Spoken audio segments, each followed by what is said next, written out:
De la ira. Volumen 9. El iracundo debe abstenerse también de estudios demasiado serios, o al menos no entregarse a ellos hasta la fatiga, no repartir el espíritu entre muchas cosas, sino dedicarle a las artes amenas.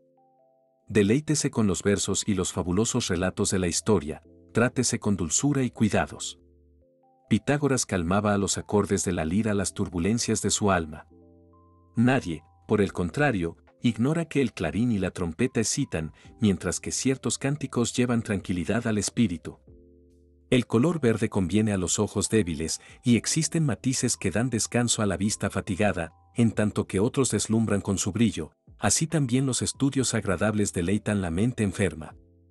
Evitemos el foro, los pleitos, los tribunales y todo lo que puede enconar nuestro mal, huyamos también de la fatiga corporal, porque destruye todo lo que en nosotros hay de tranquilo y quieto, sublevando los humores acres. Así, pues, aquellos que no tienen seguridad de su estómago, antes de tratar algún negocio importante, templen con algún alimento su bilis, que el cansancio hace fermentar enseguida, sea porque la dieta reconcentre el calor, altere la sangre y detenga su curso en las venas.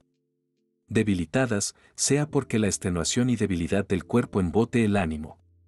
Sin duda por esta razón los muy trabajados por los años o las enfermedades son más irascibles. Por las mismas causas conviene evitar el hambre y la sed, que exasperan y enardecen los ánimos. Viejo es el refrán: el cansado busca pendencia, y puede aplicarse a todos los que se encuentran atormentados por el hambre, la sed o cualquier otro padecimiento.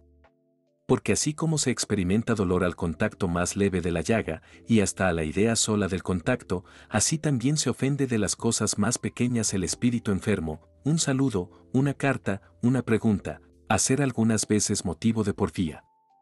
No se toca una herida sin producir gemidos. Lo más conveniente es curarse desde los primeros síntomas del mal. Para esto es necesario dejar a nuestras palabras la menor libertad posible y contener los ímpetus. Fácil es sin duda dominar la pasión en el momento en que nace. La enfermedad tiene señales precursoras. Así como existen presagios que anuncian de antemano la tempestad y la lluvia, existen también ciertas señales para la ira, el amor y todas esas tempestades que agitan el alma. Los que padecen accesos de epilepsia sienten la proximidad del mal cuando el calor abandona las extremidades, cuando se extravía la vista, cuando se contraen los nervios, cuando se turba la memoria, cuando gira la cabeza. Así es que atacan al mal en su origen por medio de los preservativos ordinarios, oponen perfumes y medicinas a la misteriosa causa que les impulsa al vértigo, combaten con fomentos el frío y la rigidez, o bien, si la medicina es impotente, evitan la multitud y caen sin testigos. Conveniente es conocer la enfermedad que se padece y sofocarla antes de que se desarrolle su fuerza. Investiguemos cuáles sean las causas que nos irritan más. Aquel se irrita por una palabra ultrajante, el otro por acción. Uno quiere que se respete su nobleza, otro su hermosura, este desea pasar por elegante, aquel por sabio. Uno se subleva contra el orgullo, otro contra la resistencia. Quien no cree digno de su ira al esclavo, quien cruel en su casa, es sumamente afable fuera de ella. Solicitar, lo considera uno envidia; no solicitar, lo considera otro desprecio. No son todos vulnerables por el mi lado. Conveniente es pues que conozcas tu punto débil para protegerlo más que los otros. No es bueno verlo todo, oírlo todo, que pasen inadvertidas muchas injurias, ignorarlas equivale a no recibirlas. No quieres ser iracundo, no seas curioso. El que averigua todo lo que se dice de él, el que va a desenterrar las palabras malévolas, hasta las más secretas, se persigue a sí mismo. Frecuentemente lleva la interpretación a ver injurias imaginarias. Cosas hay que conviene aplazar, otras que deben despreciarse, y muchas que hay que perdonar. Por todos los medios debe restringirse la ira, y las más veces pueden convertirse las cosas en risa y broma. Refiérese de Sócrates que habiendo recibido un bofetón se limitó a decir que era cosa molesta ignorar cuando debía salirse con casco. No importa cómo se ha hecho la injuria, lo importante es la manera con que se ha recibido. Ahora bien, no veo por qué ha de ser difícil la moderación cuando veo tiranos envanecidos con su fortuna y su poder, reprimir su violencia habitual. He aquí lo que se refiere de Pisístrato, tirano de Atenas: un comensal suyo, dominado por la embriaguez, prorrumpió en denuestos contra su crueldad, no carecía el tirano de amigos complacientes dispuestos a ayudarlo, y quienes por un lado, quienes por otro, le excitaban a la venganza, pero él, soportando la injuria con tranquilidad, contestó a los provocadores que no estaba más conmovido que si alguien hubiese tropezado con él llevando los ojos vendados. La mayor parte se forman por sí mismos ofensas, por falsas sospechas o exagerando cosas leves. Algunas veces nos asalta la ira, con más frecuencia salimos nosotros a su encuentro, pero lejos de provocarla nunca, debemos rechazarla cuando se presenta. Nadie se dice, esto porque me irrito lo he hecho o he podido hacerlo. Nadie juzga la intención, sino el acto solo y, sin embargo, es necesario tenerla en cuenta y apreciar si ha mediado voluntariedad o accidente, coacción o error, odio o interés, siguieron el propio impulso o ayudaron la pasión de otro. Debe tenerse consideración a la edad y posición del delincuente, con objeto de aprender a tolerar por humanidad y a sufrir por humildad. Pongámonos en el lugar de aquel contra quien nos irritamos. Algunas veces nos hace iracundos falsa apreciación de nosotros mismos, y no podemos soportar lo que quisiéramos hacer. Nadie quiere imponerse aplazamientos, y, sin embargo, el remedio más eficaz de la ira es el tiempo, que enfría su primer ardor y disipa o al menos esclarece la nube que oscurece el ánimo. No diré que basta un día, sino una hora, para dulcificar esos arrebatos que arrastran, o para dominarlos por completo. Si nada se consigue con el aplazamiento, al menos se aprenderá a ceder a la reflexión y no a la ira. Deja al tiempo todo aquello que quieras apreciar bien, porque nada se ve con claridad en la primera agitación. Irritado Platón contra su esclavo, no puede aplazar la ira, mándale despojarse en el acto de la túnica y presentar la espalda a las varas, disponiéndose a golpearlo con su propia mano. Observando, sin embargo, que estaba encolerizado, permanecía con el brazo alzado en la actitud del que va a descargar el golpe. Un amigo que casualmente llegó, le preguntó qué hacía. Castigo, contestó, a un hombre iracundo, como estupefacto, permanecía en la actitud del hombre que va a castigar, actitud tan impropia del sabio, habiendo olvidado ya al esclavo porque había encontrado otro a quien debía castigar antes. Renunció, pues, a sus derechos de amo, y sintiéndose muy conmovido por falta tan ligera, ruégote, oh Espeusipo, dijo, que castigues a ese mal esclavo, porque yo estoy encolerizado, absteniéndose de azotar por la razón misma que otro hubiese azotado. Estoy irritado, dijo, haría más de lo necesario, lo haría con pasión, que este esclavo no caiga bajo las manos de un amo que no es dueño de sí mismo. ¿Quién querría confiar su venganza a la ira cuando Platón se prohíbe este derecho? No te permitas nada mientras estés irritado. ¿Por qué? Porque querrías permitírtelo todo, combate contigo mismo. Si no puedes vencer la ira, ella comienza a vencerte. Si permanece encerrada, si no se le da salida, deben ocultarse todas sus señales y mantenerla, en cuanto sea posible, oculta y secreta. Grandes esfuerzos nos costará esto. La ira pugna por brotar al exterior, inflamar los ojos y trastornar el semblante, haciéndose superior a nosotros desde el momento en que se la permite salir de nuestro interior. Sepúltesela en las profundidades del pecho, domínesela y no domine, o, mejor aún, inclinemos en sentido contrario todas sus señales exteriores. Que se dulcifique nuestro rostro, suavícese la voz y sea tranquilo nuestro paso, el interior se conformará poco a poco con el exterior. En Sócrates era señal de ira bajar la voz, encontrarse sobrio de palabras, conocíase entonces que se violentaba. Sus familiares lo conocían y se lo reprendían, no ofendiéndole aquellas censuras por una ira que estaba oculta. No debía alegrarse de que todos conociesen una pasión, sin que nadie experimentase sus efectos, y los hubiesen experimentado de no conceder a sus amigos el derecho de censura que él tomaba sobre ellos. ¿No debemos hacer nosotros lo mismo con mayor razón? Roguemos a nuestros mejores amigos que usen de toda libertad, especialmente cuando menos dispuestos estamos a soportarla, que no tengan tolerancias con nuestra ira y, contra un mal poderoso que tiene siempre deleite para nosotros, invoquemos su auxilio mientras vemos aún y somos dueños de nosotros mismos. Los que llevan mal el vino y temen las imprudencias y arrebatos de la embriaguez, encargan a sus criados que los retiren del banquete. Los que han padecido por su intemperancia en las enfermedades, prohíben que se les obedezca cuando tienen alterada la salud. lo mejor es oponer de antemano obstáculos a los vicios conocidos y, ante todo, disponer el ánimo de manera que, hasta en las conmociones más repentinas y violentas, no experimente ira, o que si recibe de improviso grave injuria, encierre en lo más profundo la pasión sublevada y la impida estallar. Verás que puede hacerse esto, si, entre considerable número de ejemplos, te cito alguno que te servirá para aprender dos cosas. Primero, cuántos males encierra la ira cuando tiene por instrumento toda la fuerza de un poder ilimitado. Segunda, cuánto puede dominarse cuando la comprime temor mayor.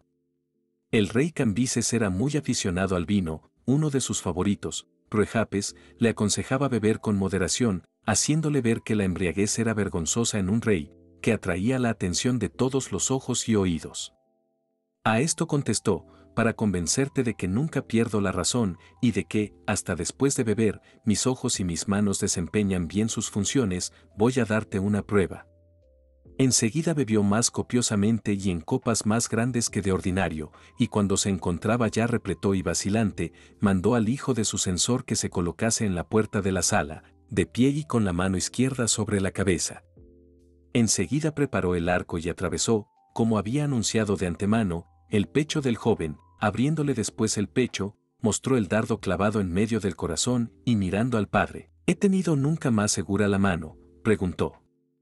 Este aseguró que Apolo no hubiese apuntado mejor. Maldigan los dioses a aquel hombre, más esclavo por el alma que por la condición. Alabó lo que ya era demasiado haber presenciado, encontró ocasión de adulaciones en aquel pecho partido de un hijo, en aquel corazón palpitando bajo el hierro. Debía haberle disputado la gloria y comenzado de nuevo la prueba, para que el rey hubiese podido mostrar mano más segura aún sobre el padre. Oh, rey cruel, verdaderamente digno de que las flechas de todos sus súbditos se tornasen contra él. Pero excusando al que terminaba sus orgías con suplicios y asesinatos, convengamos en qué mayor crimen fue alabar aquel dardo que lanzarlo. No investigaremos cuál debió ser la conducta del padre ante el cadáver de su hijo, en presencia de aquel asesinato del que fue testigo y causa, demostrado queda lo que tratamos ahora, esto es, que pude sofocarse la ira.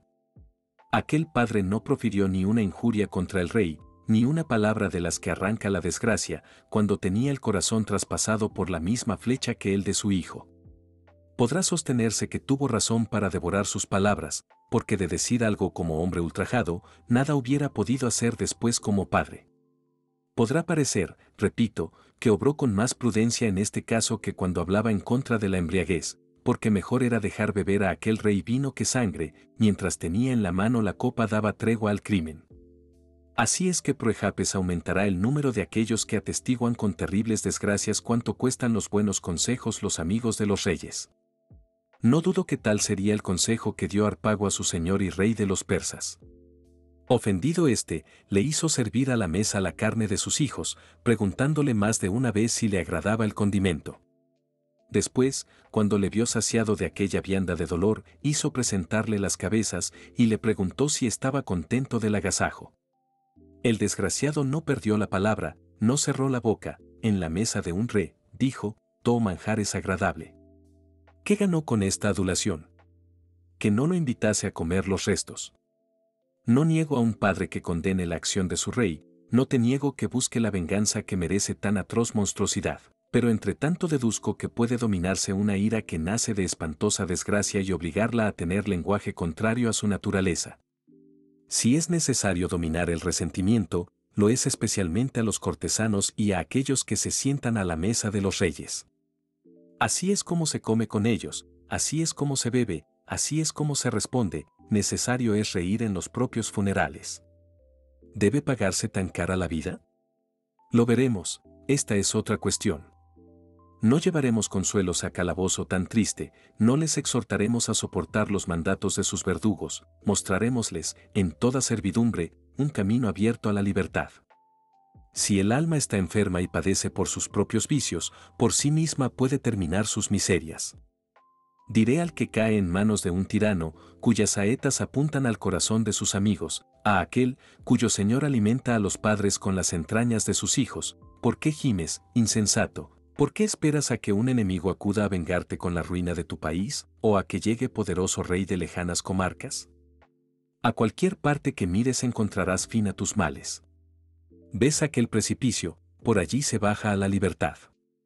Ves esa mar, ese río, ese pozo, en el fondo de sus aguas tiene asiento la libertad.